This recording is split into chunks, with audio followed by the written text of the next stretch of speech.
Cybersecurity is an ever-growing field, and representation within it matters more than ever. We here at the Other Side of the Firewall podcast strive to highlight those movers and shakers and glass ceiling breakers, people of color who have made it to the other side of the proverbial firewall into those senior and C-suite level positions. Aside from interviews of IT professionals just like you, our crew will have fun discussing the latest and greatest news, measures to protect yourself from bad actors on the interwebs, and sprinkle in some games entertainment as well. Now with that out of the way, let's get to the show. What's up, everybody? My name is Ryan Williams, and today I'm joined by Levon, the Master Assassin Maynard. Ooh, what's up? Uh, I like that.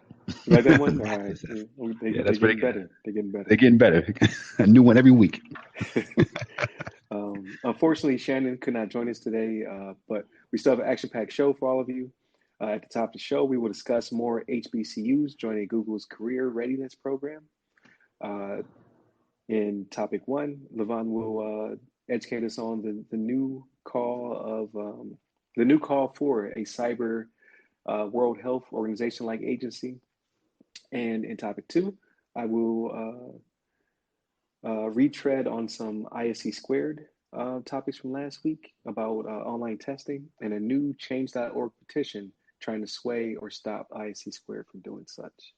Uh, all of that will be followed, of course, by what we've been playing. But first, how's your week been, Levon? It's been a good week, besides me just, enjoying time home with the wife and playing some video games here and there. Um, I recently became a millionaire. I've been Oh, okay. investing heavy in GameStop, and now I'm worth like what $25.3 million. No, Really? it's I was gonna joking. say, hey, we about to shut the show down. I'm like, hey, you should have told me before we started. No, I wish I was on the ground floor, but I'm sure you've heard about all the crazy stuff going on with the stock market. Oh yeah. People on Reddit, yeah. For our viewers that haven't heard, I mean, I'm sure you have, but the there's been a community of Reddit users um, had taken over, not taken over, but they've been kind of pushing their users to buy stock, particularly GameStop and some other ones that were um, being used by a lot of hedge funds for like short sales. Um, and so to kind of counteract that, uh, and obviously the Reddit community is a lot of gamers in there, so they kind of like saw that these hedge funds were taking advantage of GameStop because basically hedge funds make more money the worse the stock does. So or these short sales do, but so they came together and decided to um, buy a bunch of stock and increase the price of the stock price, the price of GameStop. So it caused a lot of hedge funds to lose a lot of money, and some people actually have been making a good chunk of change because they were maybe on the ground floor, especially people that bought stock like a long time ago, and people that actually work for GameStop themselves. So it's been a pretty interesting week. But uh, besides that, I've just been chilling out, enjoying life, uh, trying to stay out of trouble. But what about you, Ryan? How you been doing? Oh, same old, same old. It's rainy season, so I've been in the house a lot. Yeah. Busy, but work is busy, busy, busy. We talked earlier. I started doing yoga last week, so my second week of yoga. Nice. My core, Yeah. my core is trash. I've got a lot of work ahead of me, but I enjoy it. Like, it's a workout. Uh, but That's similar to good. you, I also am in the Reddit nonsense, but I don't have any GameStop, unfortunately. I have AMC. Yeah. I'm holding on to some AMC. Nice. Uh, Nice. yeah, I had a lot of potential the past couple of days before they started to throttle the stock and all the other Right. nonsense that happened. So I'm about even right now. Um, That's good. I had an opportunity to jump on GameStop. I had a friend who was like a couple years ago was like, "Hey, listen, it's down to $1. We know they're on their last leg. Just buy some shares and play around with it." And I was like, "Yeah, I'm out of the penny game stock. I don't buy things that fail anymore. Yeah. All I had to do was buy 100 shares, and I would be I would be like, at one point, I'd have been up to, with 100 shares, I would have had $50,000. Wow. Wow. Yeah. So I mean, you can't Man. predict the market. Um, Yeah. Yeah. You never know. I would have That's been I would have been so excited, because not for the money, but just I can give somebody else this production job. I can pay right. I can pay somebody to do this for me. That's right. That's somebody Man, doing the work for you.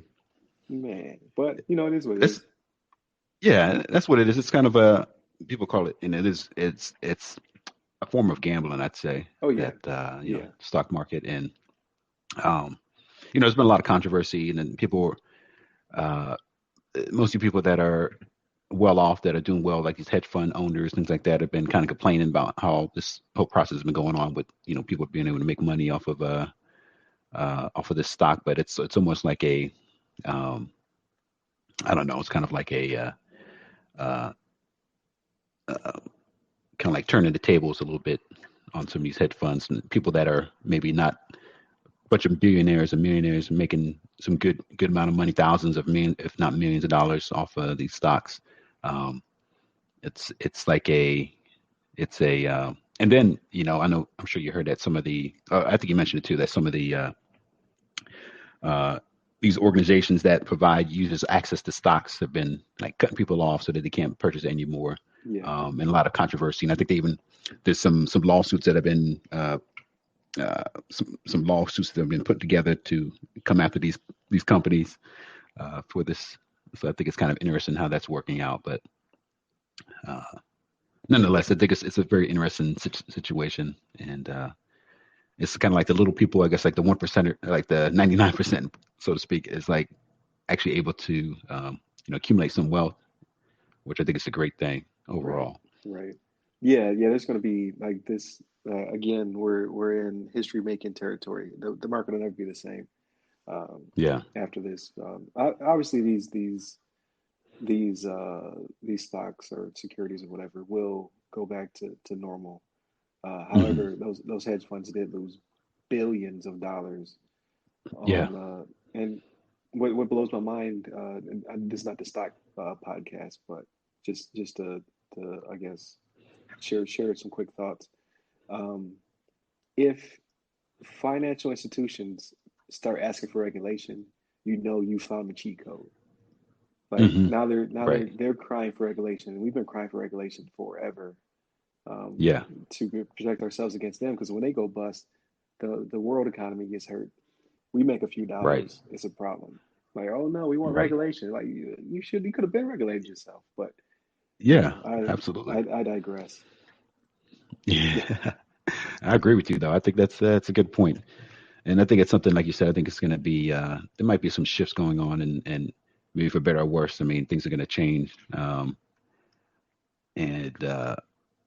if all it takes is like some people to come together on a forum somewhere to raise the stock price, then you know, hey, it's either it's kind of is what it is. I guess maybe it's it should be that way, or maybe it shouldn't be that way. Who knows? But it's something um, that I think at this point it's a good thing that people have been able to kind of realize and see some of these either faults or these opportunities that we have, because a lot of people even at a young age don't even get a chance to learn much about the stock market. I think people are more kind of receptive and more um, kind of conscious of the stock market nowadays and understand how it works a little bit better than maybe in the past. Right. And kids don't learn about stocks growing up. I think that should be something that's part of like school education, learning how to invest money and plan for your future and things like that. I think that's a should be like a class in like high school or something. Um, but I think people are kind of learning a little bit more nowadays, so I think that's a good thing overall. Yeah, yeah. There'll definitely be lots of lessons learned. People have a little bit of play money as well, especially if you got in at the bottom. You're Yeah, probably still doing well. Um, absolutely. all right. pivot Absolutely. to And I didn't mean to take that off on a tangent there, but no, I no, figured you're I'd just throw good. that out there. That's a pretty You're good. It's a pretty big topic yeah, this week. it's a Yeah. hot. I think it'll be a good topic for a couple weeks, man. Like I don't think we've seen the end of it. Yeah. I think it's still a Right. little bit more play left. Um, so we'll see what kind of nonsense happens. Absolutely. Absolutely. All right, back to hot topics. So that was, I guess that was a hot topic. So second hot topic. Yeah. Right. Uh, so last week we talked about HBCUs coming to the table or I should say, Google coming to the table to speak to HBCUs, historically black colleges, universities, um, in regards to their hiring practices and basically some of the nonsense that happened with the one and only HBCU recruiter that brought in like a 300% more black and brown employees.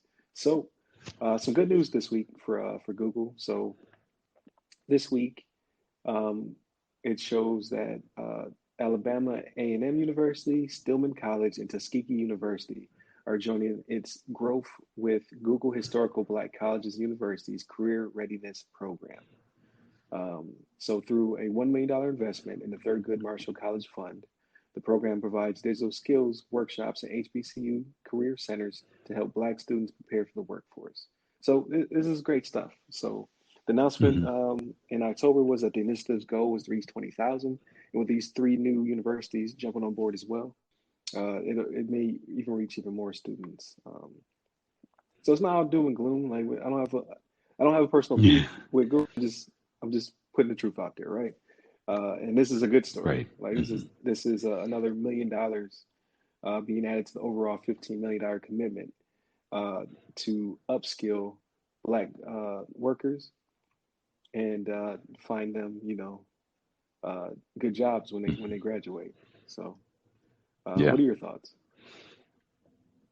Yeah. I think it's obviously another great a great story to hear that these investments are being made. I know we kind of talked about it a lot last week, but just just invested in um, young up and comers and college students that are trying to get skilled up in technology, as technology has been like one of the biggest industries I think in the last however so long years. Um, it continues to gather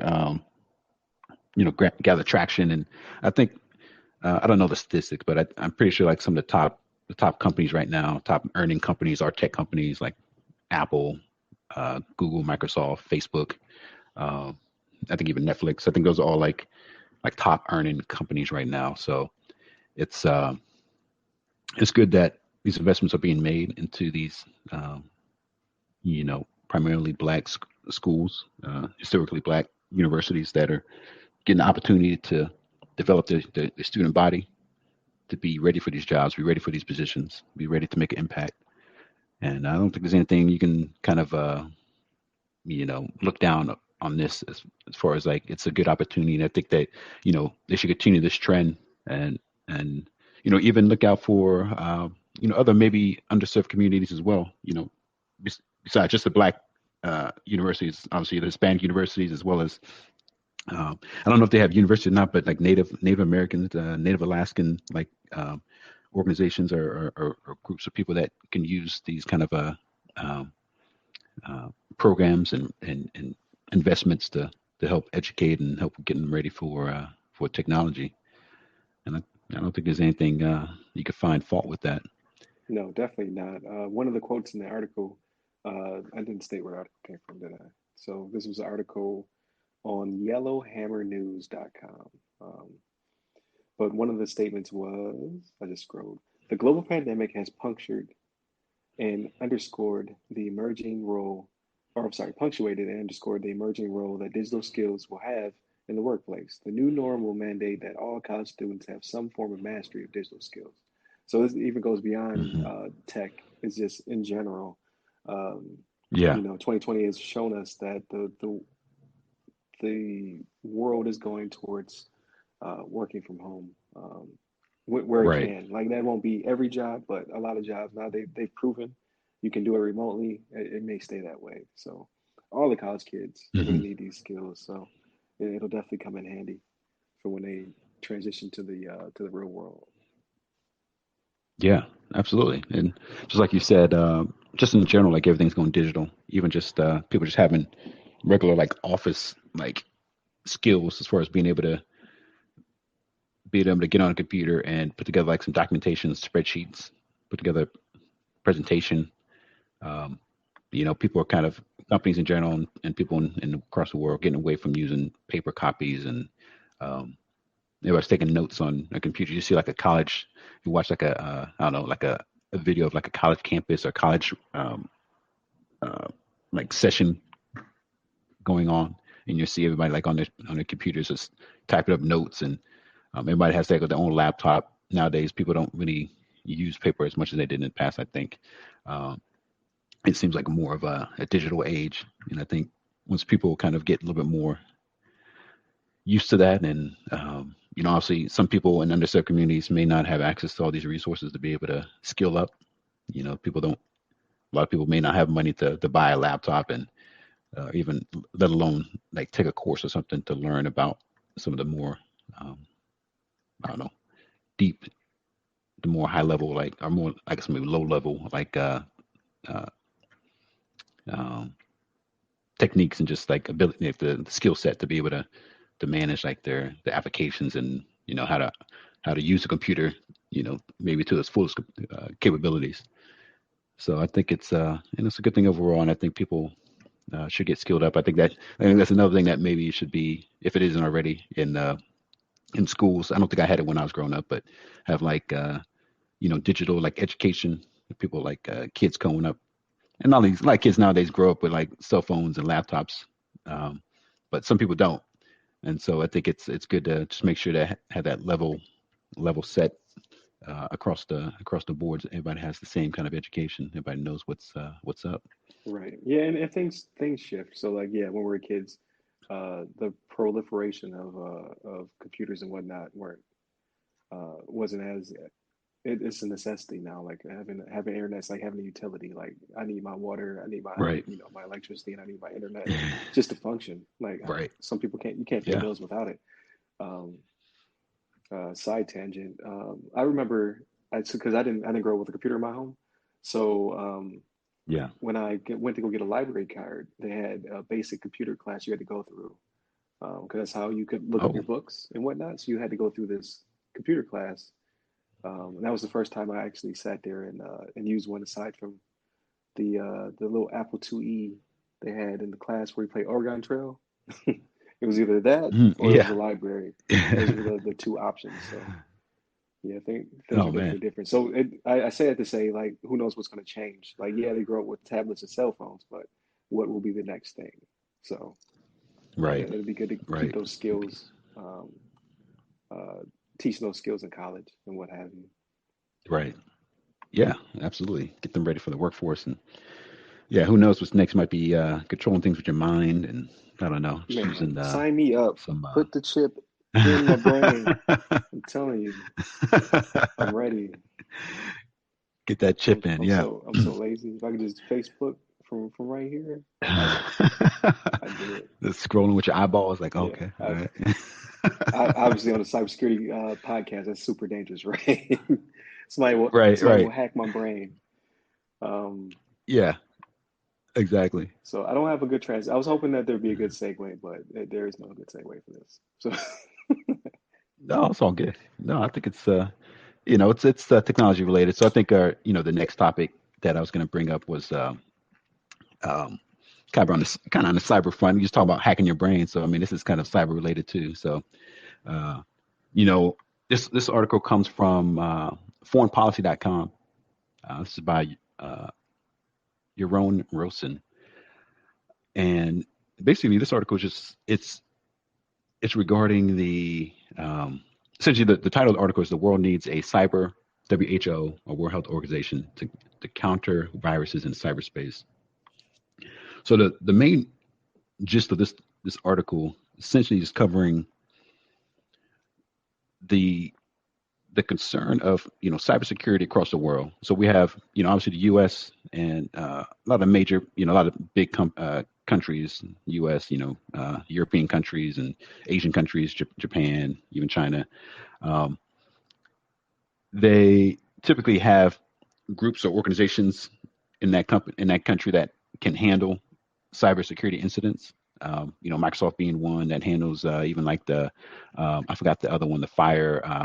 Oh, Fire One of the FireEye. fire. Yeah, FireEye. We have a lot of these big like kind of successful like cybersecurity agencies that are able to manage and maintain and respond to cyber incidents.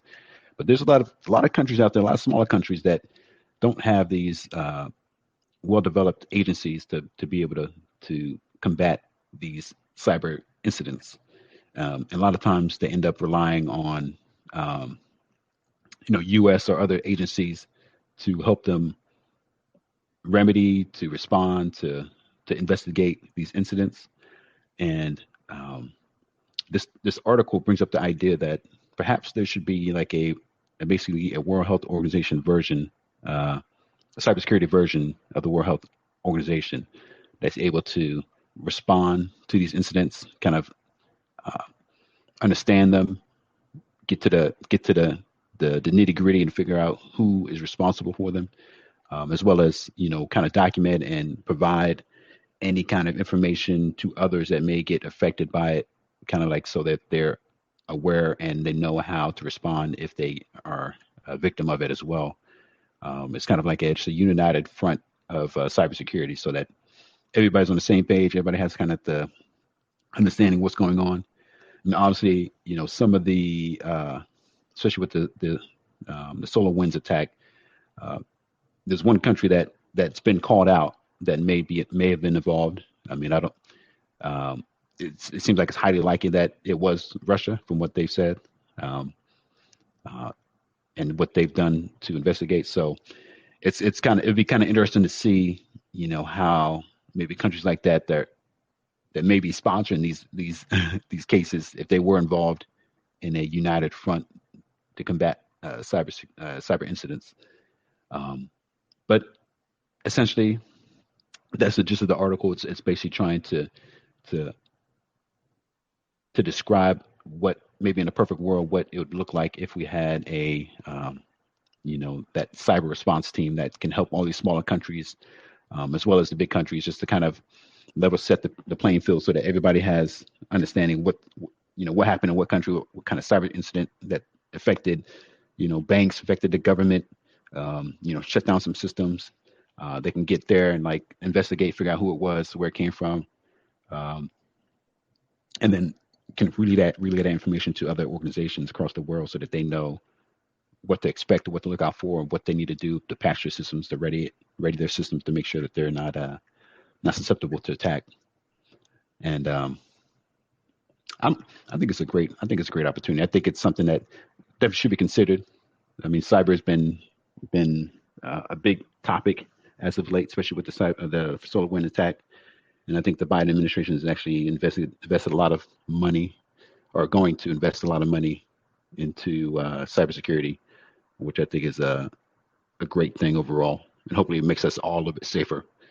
We feel safer in our homes, and feel safer in our laptops and in our cell phones and on our gaming systems and all this kind of stuff. But um, but with that, what do you think about that, Ryan? Did you have a feeling on this whole subject? Yeah. So I think in theory, right, in the perfect world, like you said, an organization like this should exist. Um, however, it I being a optimist cannot see how this could function, right? Only Mm-hmm. because of nation states being the bad actors on the interwebs, right? Uh, Mm-hmm. so for this organization to be protected, it has to be a coalition. It would have to be made up of multiple nations, so that way they don't get attacked for basically like you said, like if some of this traffic's coming from Russia, they say, hey, Russia did it. Uh, you have to have a coalition of other nations backing you, or Russia's going to be like, all right, we don't like you. Either we're going to Right. if we're going to sanction you, attack you, X, Y, and Z. So I can kind of see this being a if if implemented the way I'm thinking, like a United Nations type situation, you'll have China, Russia, North Korea on one side of the table, and then you have the U.S. and its allies on the other side of the table, and then nothing will get done because all Hmm. these nation states are hacking each other. Um, Right. so I don't know how you do it Right. without including the some sort of coalition. I don't know how you make it independent. Like, will it be just like a nation, maybe like Switzerland's like, hey, listen, we're neutral. We're neutral over here. We'll do anything for everybody. We're neutral. We'll just take care of it. Everybody knows we're neutral. I don't know. I don't know how it works. Yeah. I think it would just add more red tape to it, personally. Hmm. Just Yeah. because then you'd be scared of causing an international incident or getting sanctioned by another nation, uh, because you point a finger rightfully, or not rightfully so at them. It just looks like a mess. Like, Hmm. I don't know. I Yeah. think it's a good idea. I do think it's a good idea. I'm not smart enough to envision how they would implement it without, um, and make it autonomous. Like, this thing exists by itself, and it will report, and it will, uh, I yeah, report what's happening, and identify, who is the contributor to said Hmm. cyber attack. Like that I don't know. Yeah. Yeah. I'm right there with you. I think it's like you said, all these like these state-sponsored hackers. I don't know. Yeah, I guess that's what you call them, state-sponsored hackers that are actually being funded by their own government to hack other countries to get their data. I mean, you got to imagine like a lot of, and I bet you even the U.S. might be doing it too for other countries as well, just to, um, especially if they're, even under the guise of it being for a, securing the country to make sure that they're tracking what other countries are doing. But we have, I think we have kind of documented proof that, there's been some attacks that come from Russia that have come from China, um, and like you mentioned, kind of having them within this coalition. It's almost like you'd have almost like a spy within the coalition that's going to be like trying to maybe undermine or like trying to deter, uh, a state-sponsored attack and say, "Oh no, that couldn't have been us. That's this other country over here. Look at this other country. Look what they're doing," and just try to kind of deter people from kind of focusing on the real problem. And yeah, I think it's an interesting idea. It's definitely um, maybe worthy of discussion, but it's I can see it going either way as well, as far as especially trying to come together. Like you said, maybe we should have like a neutral country that's managing everything. Right. And if there's even a neutral country, I don't know. I'm sure on the let's see, on the I'm trying to think of the word for it, but I guess that's under covers. You probably we don't even realize that maybe Switzerland is doing some hacking on their own. Oh Maybe they do yeah, some hacking on every now and then. double agents out there. Yeah, Yeah, yeah, double agents. there. You probably won't even know. Switzerland could be like the ones that actually did the solar wind. Who knows? It just because you can never really fully rely on one particular country to be 100% honest and not have any kind of incentive to maybe drive a uh, certain outcome. Right. But yeah, Yeah, I just don't know. But it's fun to think about. Maybe something will actually come of it. You never know. They're like, oh yeah, yeah, remember we yeah. talked about that? It's a thing, Right, and right. It's a thing they now. figured it out. It's like, oh, okay, got you. Yeah, yeah, absolutely. All But right. it's interesting. It's fun. It's fun to think about. But um, us being in IT and being in cyber a little bit here, it's like it's it's a good thing overall that at least it's a discussion point nowadays that people are talking about cyber and how different ways that we can implement cyber security and how we can maybe better ready ourselves for future incidents and be better as be better as a country dealing with these situations. We've had so many different incidents over the years. People losing their, social security number, or like their, Equifax getting hacked, and all these government institutes and things like that, personnel management, even like hotels and stores and stuff like that getting hacked. So um, the more we think about it, the more we talk about it, more we kind of make actions on it, I think the better we are overall. Yeah, definitely, definitely. Real quick, yeah, since you brought up the whole getting hacked thing, we haven't talked this week. I think somebody tried to get me. You know how you get the Uh-oh. that arbitrary email like, oh, somebody's trying to access your account. It's like random Yeah. country. Yeah, so somebody in Asia. I'm not in Asia.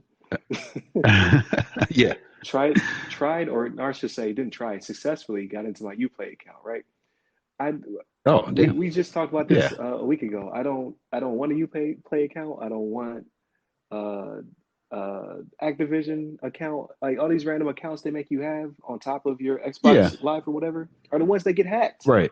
So somebody somebody Yeah. somebody got in there, and by the time I was able to go there and try to change my password, they had already changed it. So Uh, they changed my password Dang. and my email, completely locked me out the account. So I was like, well, Wow. that's not good.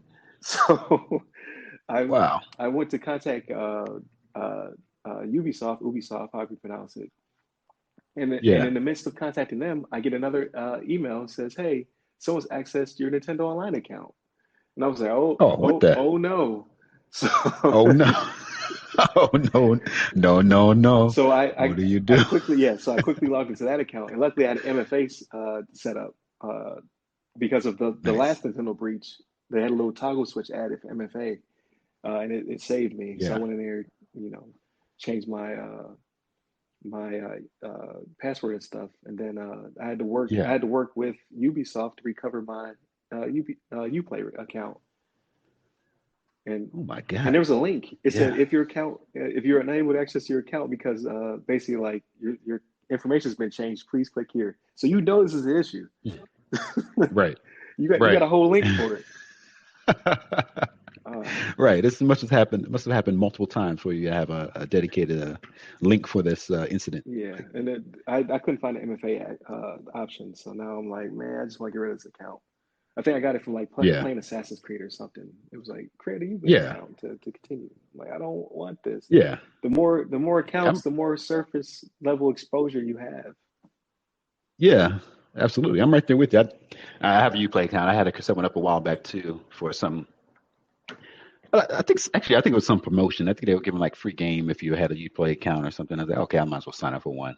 But like you said, like a lot of games will make you create one. I think even like whoever does Call of Duty, Activision, yeah, like you said, Activision and some other companies make you create like their own like internal account on top of your Xbox Live or PSN account, so that they can. I think essentially it's really just for so they can track you a little bit better, and they can maybe kind of suck you into their like universe of their uh, yeah, into their like kind of database of just of users, and kind of have you using their services more. But yeah, it's like you said, it's like more of a attack surface area. You're giving all the accounts. You got 50 different accounts for your one system because you have all these games you want to play. Yeah, But yeah, it's ridiculous. I'm glad that you, yeah, I'm glad that you at least got notified. You were able to act on it because that stuff happens. And actually, I want to say maybe a couple of years ago, my wife's Netflix account um, uh, got attacked and the password got reset. Um, I think they even changed like the email address, like you said too. But also, we get all the notifications. So as soon as we saw the notifications, we like called right away and had them, restore the account back to how it was and kick those people off. It's so funny. Like I don't know, it's I don't know. It's just weird. It'd be funny if people had a Netflix account and got it hacked like that and like never did anything about it, or somehow, uh, these people got access to your Netflix and now you don't have access to it, and now you're just like, oh, I'm just gonna keep paying for it and let these people, let these hackers keep using it indefinitely. Right, And like you would think the hackers would be like, this is almost pointless because as soon as we get access to this account, they're gonna stop using it or they're gonna like correct it. right. Unless people just like, just ignore it and just let their account be unreachable and just let hackers use it indefinitely. So it's just funny to me. I just think it's kind of interesting. I wonder how that works on the back end, how these hackers are like really making a profit or getting in kind of like decent return on hacking like these user accounts. But who knows? I don't know. Maybe some people out there just like Shannon has like piles of money and just probably buys Netflix and doesn't even look at the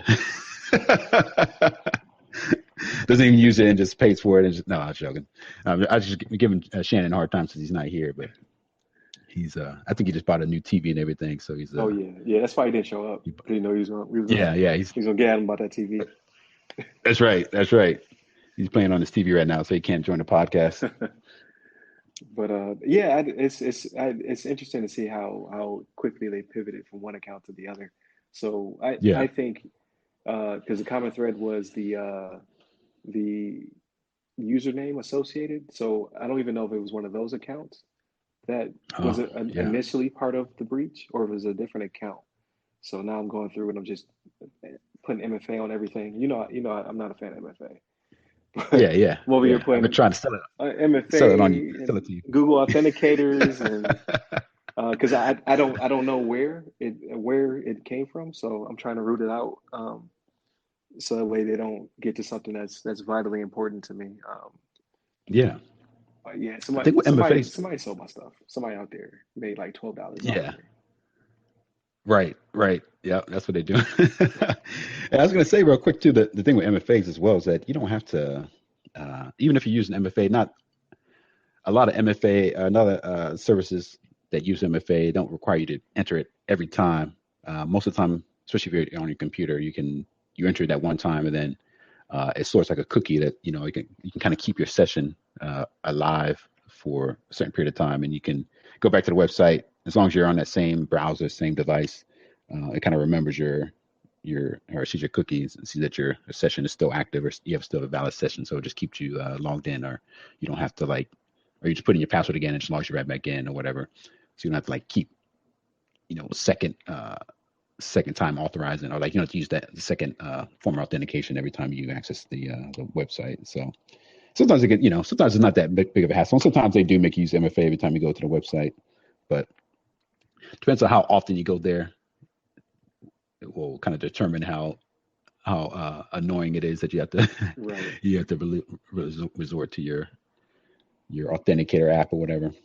But I definitely uh, advise people to look into it if you're not doing it already, especially for your bank accounts, things that are high risk or would affect you a lot more than you play account or even your Netflix account.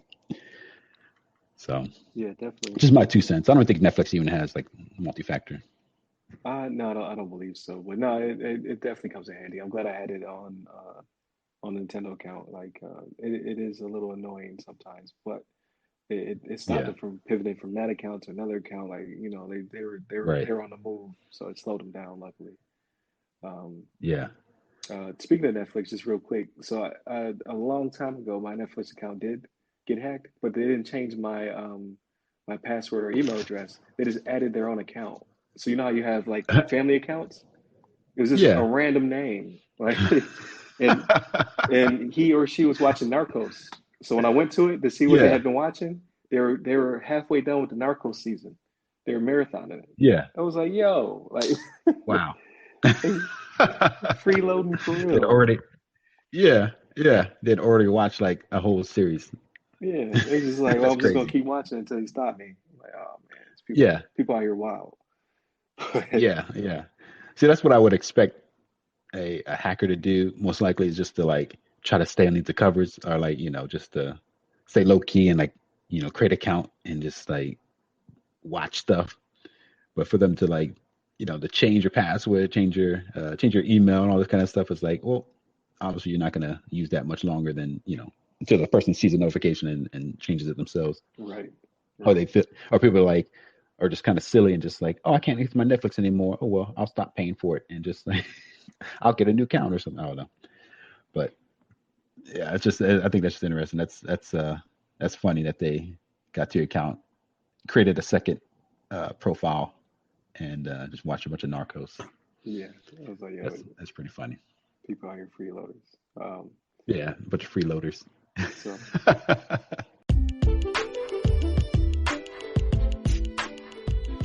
Hey, listeners. Please remember that you can support this podcast directly by becoming members of the show's Patreon. Here, you'll be able to listen to the podcast 7 days early, completely ad-free. However, in these trying times, we understand that you may not be able to become a Patreon just yet. In that case, please listen to the show once it's available on free feeds, leave us constructive feedback, and share with your blurred friends and family. Thank you. So speaking of hacking, this is not really hacking, but that's my segue attempt. And our last topic for cybersecurity. So last week and the week prior, I believe, I spoke about IC Squared, how they were starting up remote testing, and how I was not a fan of it. So then on LinkedIn, one of my connections uh, posted that apparently there is a Change.org petition to stop IC Squared from doing the online testing. In the petition, it states that allowing remote testing opens a Pandora's box for cheaters and scammers. It would allow people to, one, use VGA/HDMI splitters to send a signal to another room. Two, record questions. Three, distribute questions as dumps. Four, utilize a proxy to take the exam for them. So that's basically paying somebody else to take your exam for you. So I am backpedaling a little bit, right? So I saw this. I thought long and hard. I talked to you and Shannon about it. I even talked to my wife about it, like what was bothering me about this. So uh, brought, everybody brought up good points. Point number one, uh, my graduate and undergraduate completely online.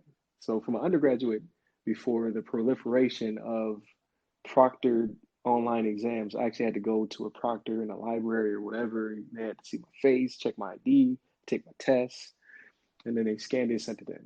Got it.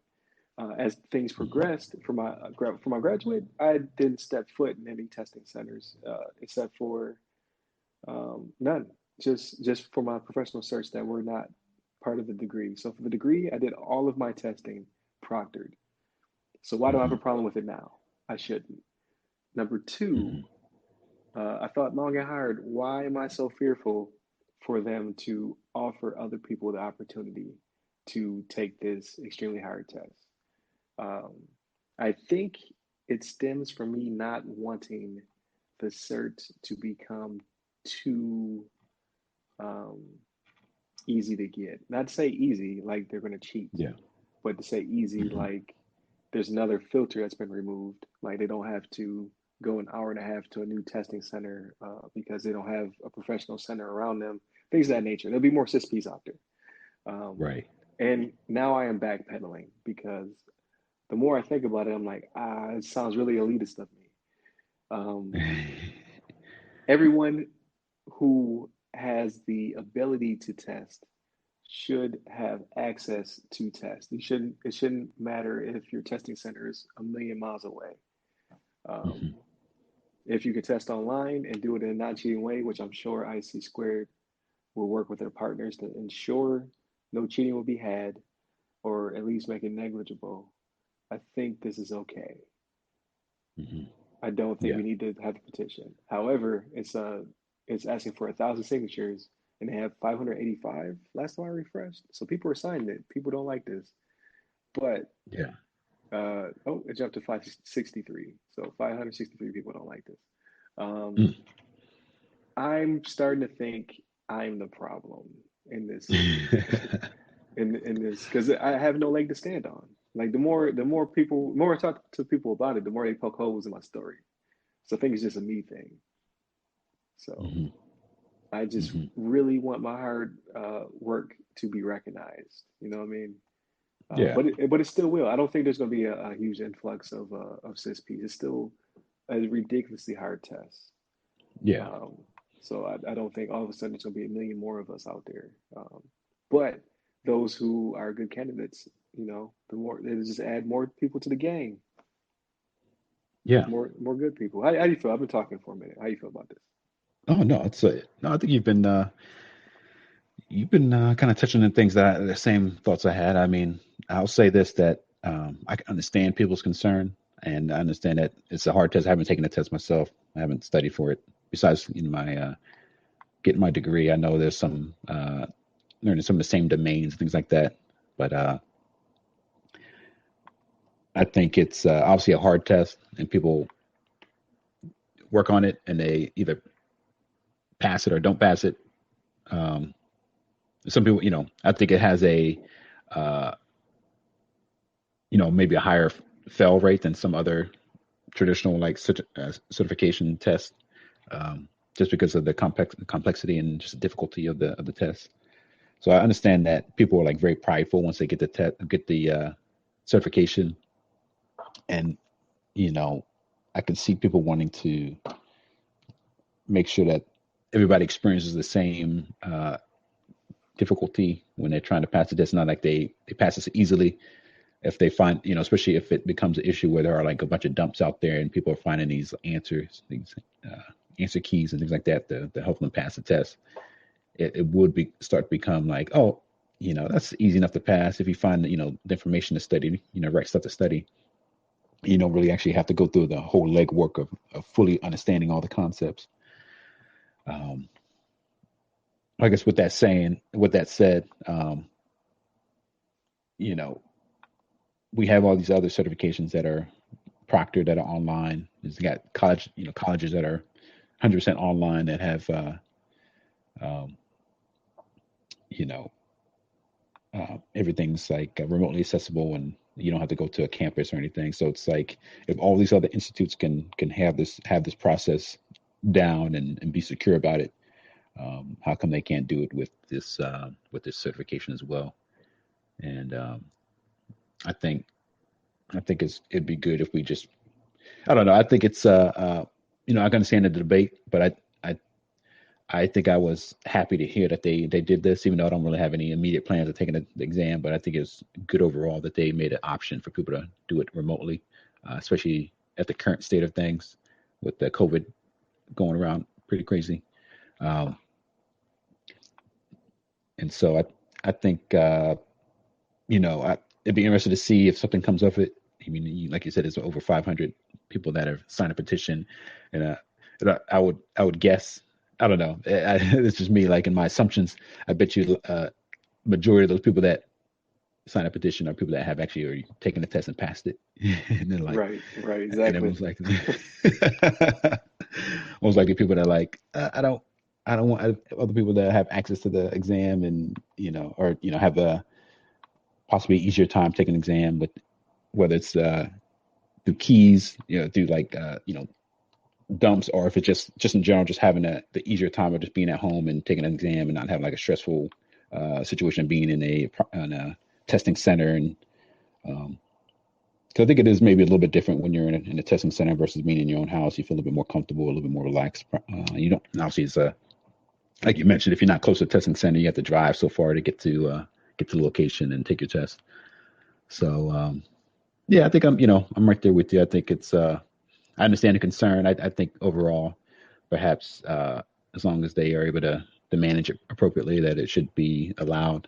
Um, um, though I did it when I did read the article, I thought it was interesting talking about the HDMI splitters and things like that. I actually didn't really think about that being a issue. I'm sure people can use that to kind of like uh, monitor a session. Somebody can be recording in some other back room somewhere.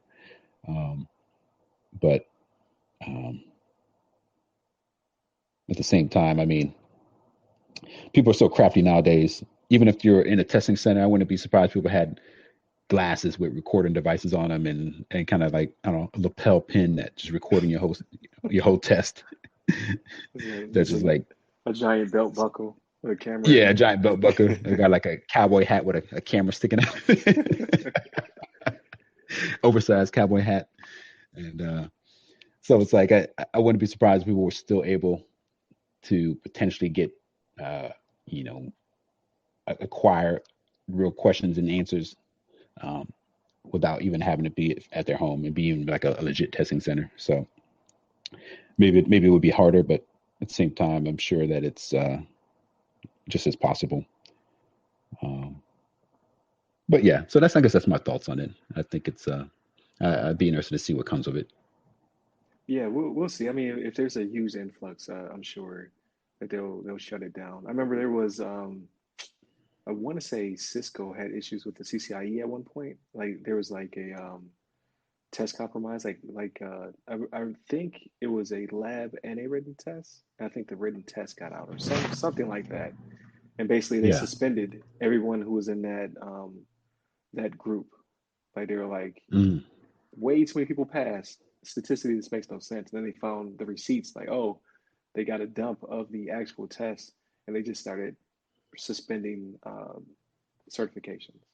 So yeah. I'm sure something Wow. similar will happen if there's a huge influx Yeah. of passes in a certain area, or they find receipts that um, the test has been put out there.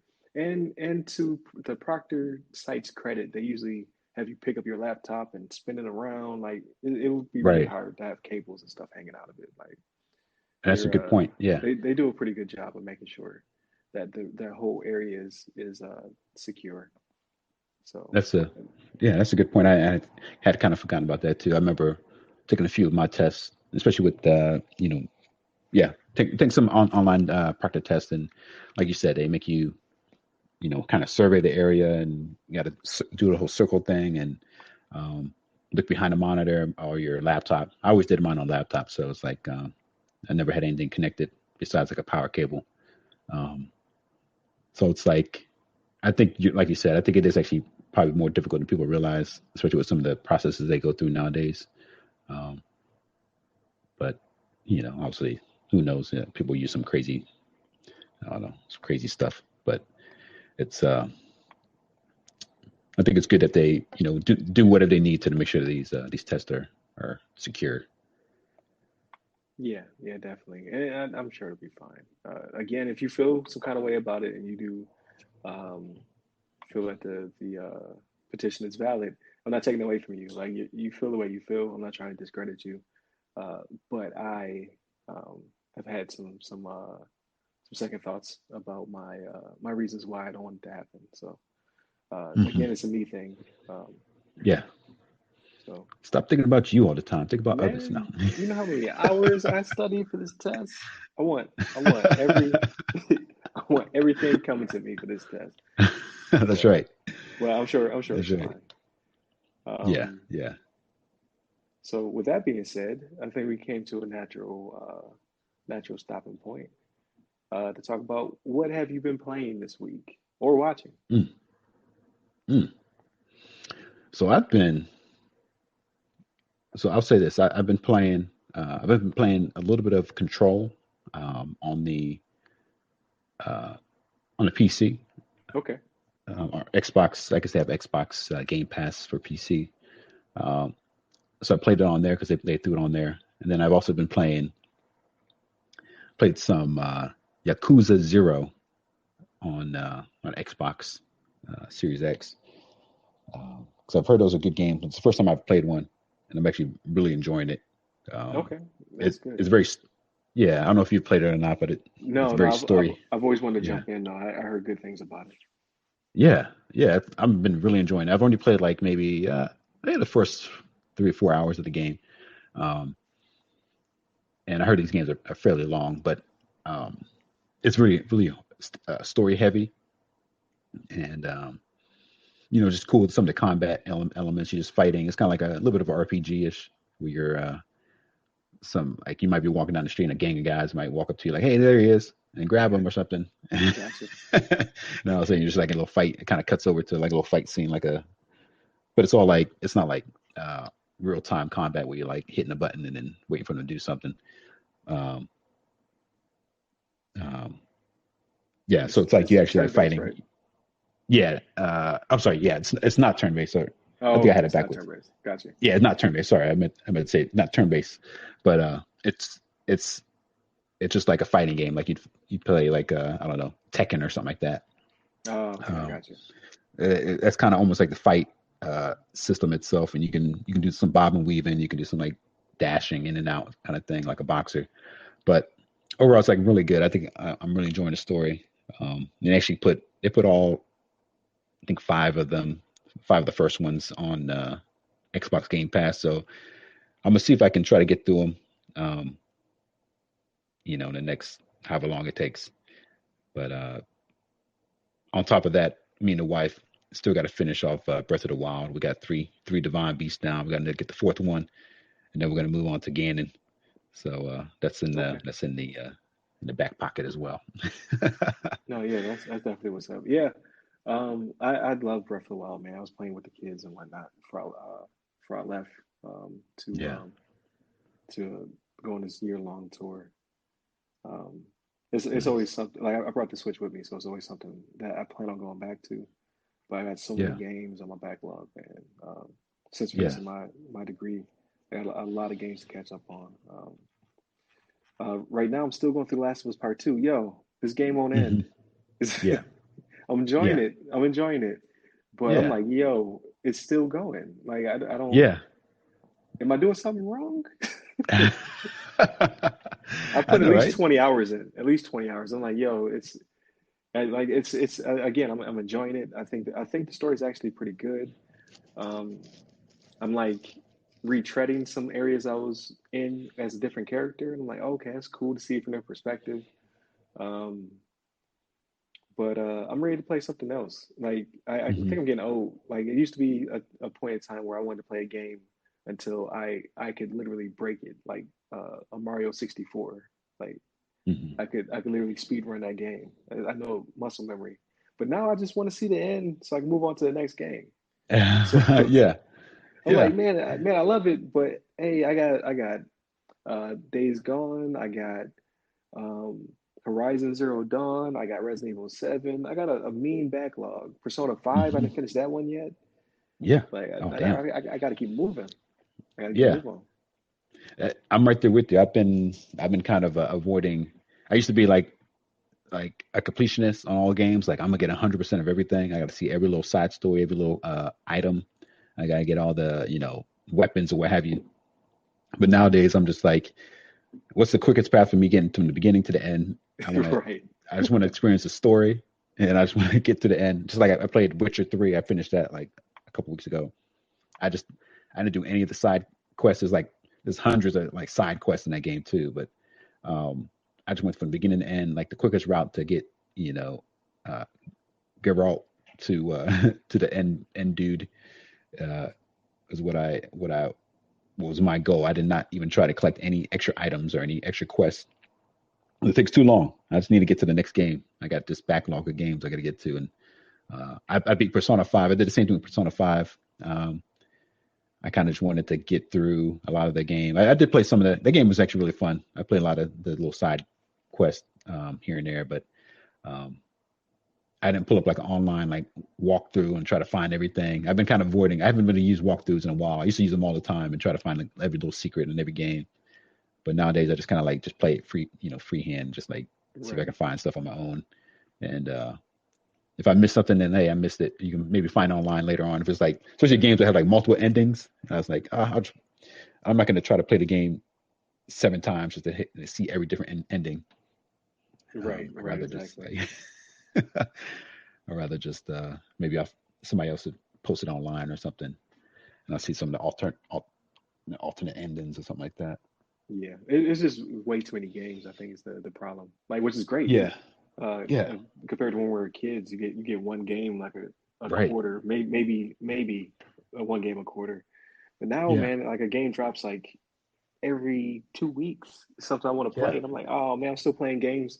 Like I didn't play the last Tomb Raider game either. right. So I'm like, oh, I got to go all the way back. I Yeah, got, well, that's what Game Pass is for. But yeah, I got years of backlog I got to catch up on. yeah. So Hell yeah. I'm right there with you, man. And even like the Cyber 2077, I want to check that out too eventually. yeah, I, I tend to nowadays too. I tend to wait till games get like really cheap before I buy them. Um, I'm just like cheap like that anyway, so I don't like spend a bunch of money. I don't get a lot of games when they first come out nowadays. I used to do that back in the day, but nowadays I wait for it to actually be on the market for a while, and it's like it becomes like a $20 game or $10 game or something. Right, right. And Yeah, I do the same thing because I do all digital nowadays anyway. So yeah, I yeah, like I do have a couple games on disc only because like Final Fantasy 7 I wanted the box yeah, because I'm a yeah, huge fan. yeah. But I for the did that most one. part, yeah, for the most part, because I'm lazy. I use this. I just want to pick up the controller, flip to the Right. game. That's why I can't Yeah. wait to get the next gen system with the fast load times. Right. But number two, I thought GameStop was going to be out of business, so I had no place to trade these games into. But Hmm. they apparently their shares are worth almost $300, so they're not going anywhere Right. Right. Right. for the time being. This this multi-billion-dollar corporation now, Yeah, or that's right. at least stock They're wise. they're about to overtake Google and Amazon and all this. They were worth twice as much as Microsoft. As Microsoft just had I think they said last quarter they made a $15.6 billion profit. Hmm. Like Hmm. literally the Bethesda deal it could already be paid for in potential money. That's how much Yeah. money they made in one quarter. They made twice as Right. much as they spent on all of Bethesda. Right. But here Right. comes GameStop, $400 a share. Right. It's crazy. I It's, know. And they're rolling in dough over there in GameStop. Like, oh, shoot. People, especially people that I'm sure work there, they got, stock when they were like first joining the company and um what you call it. And they bought it for like 25 cents a right, share. And I was like, it's worth like 300 and some odd dollars. Like, hold up. man. 2021 is wild. I mean, we witnessed the insurrection. The pandemic is still here. Yeah. Now, GameStop, a company on its last leg, is worth more than Microsoft. It matched Netflix. It was like almost half the stock price of Tesla. I mean, like yo, it's crazy year. Yeah. Right. Right. Absolutely. That's what's Absolutely. up. It's interesting. Let's see how the future holds. And I just wanted to throw this out here too, because you mentioned what I was playing, what I was watching. Actually, I just started watching Bridgerton. I Oh, guess it's okay. on Netflix. Yeah, Uh, yeah, yeah. it's been pretty interesting. I've watched like the first two episodes so far. It's Ah, only you like you gonna make me yeah, watch it. Because yeah, my wife told me to watch it. She was like, she finished it, and usually yeah, she has a marathon shows. She was like, it's that good. I'm like, yeah, I don't like that period of time. yeah, yeah. Right. Yeah. I have a personal bias against that period of time. Well, I like just it. don't like the Victorian period. I just don't, I don't enjoy it. Yeah, yeah. I think it's pretty entertaining so far. I think it's uh, um, I think one thing I do like about it, you kind of mentioned that time period. I think it's like it almost reminds me like a little bit of a little bit like Hamilton, the production, just because it has Oh, people of okay. different ethnicities playing these roles. Um, I don't know if this I don't think anything's based on actual like real people that I know of. I'm not really that great in history, but I think it's all fictional. But these people just kind of like playing these different roles. You have this appears to be like a mix or black like duke of uh, this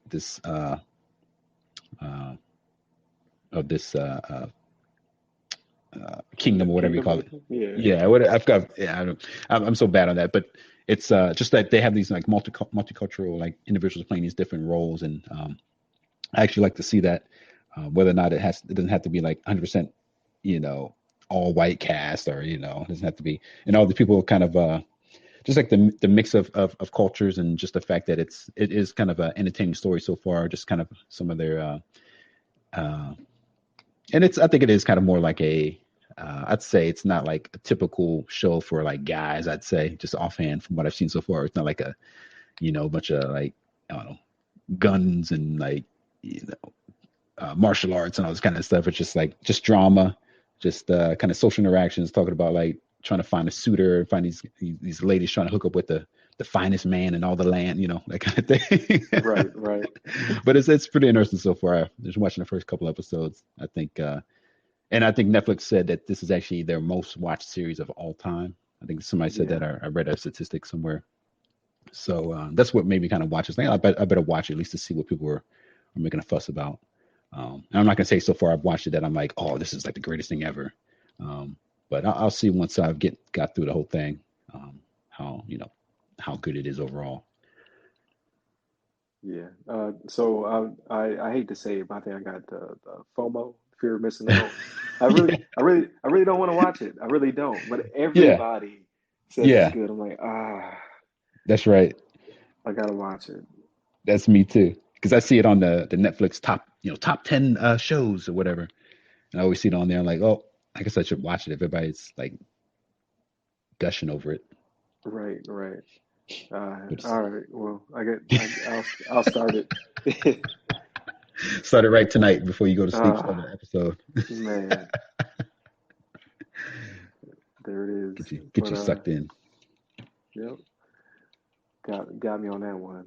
So, before we go, before closing remarks, so I was able to talk to the this is for the audience. Like we already talked about it, but for the audience, Yeah. so I was able to talk to the CEO of the Blurred's Leading Technology, or BLT. So that is Chelsea Pierre, and we are going to have an interview for the show. So it won't be for a couple weeks because that's how post production works, right? I can talk Hmm. about it now, but it's going to be some time before I can fold it into the show. But what we want to do is solicit your questions. So if you're listening to this, and you're like, "Oh, okay." Well, if you made it this far, you're hooked. So you might as well just go ahead and send us your feedback. But the Blurred's leading technology, their mantra, so to speak, is accelerating the movement of diversity and inclusion, one data center at a time. Their mission, real quick, BOT exists to provide an unconventional hub for all minorities in technology that seek to advance their network and enhance their skills. Our mission is to connect talented individuals with unique opportunities for employment, education, and leadership that might not otherwise be afforded to them due to ethnicity, gender, or sexual orientation. So if you want to read more about Blurred's leading technology, please go to Blurred's, that's BLERDS, leadingtechnology.com. Uh, Check them out.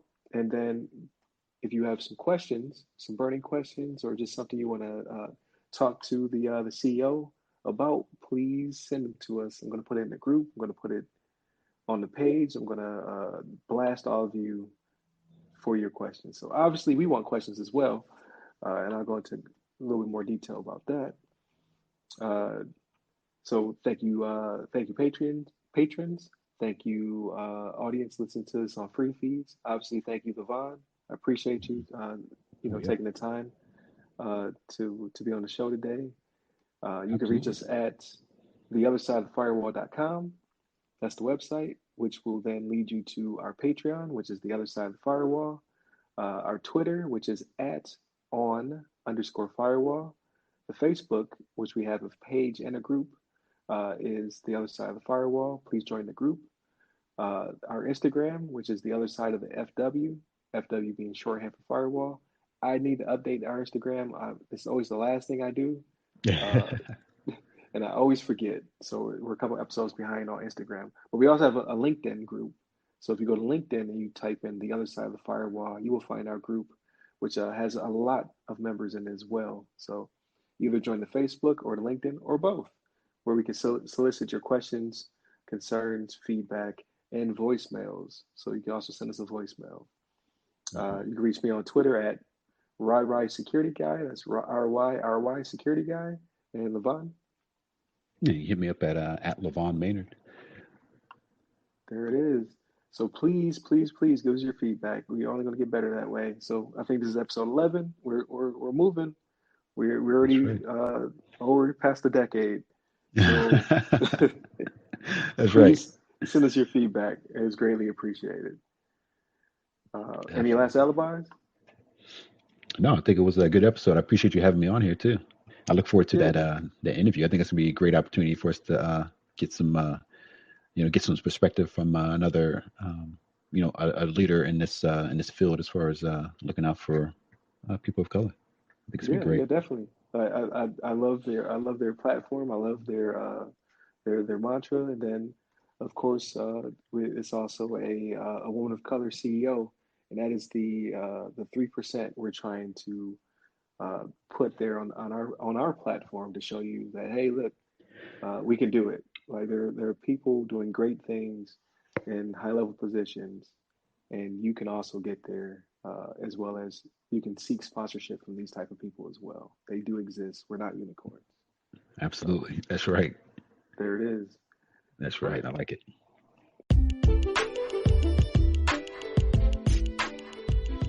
Hey, listeners. Please remember that you can support this podcast directly by becoming members of the show's Patreon.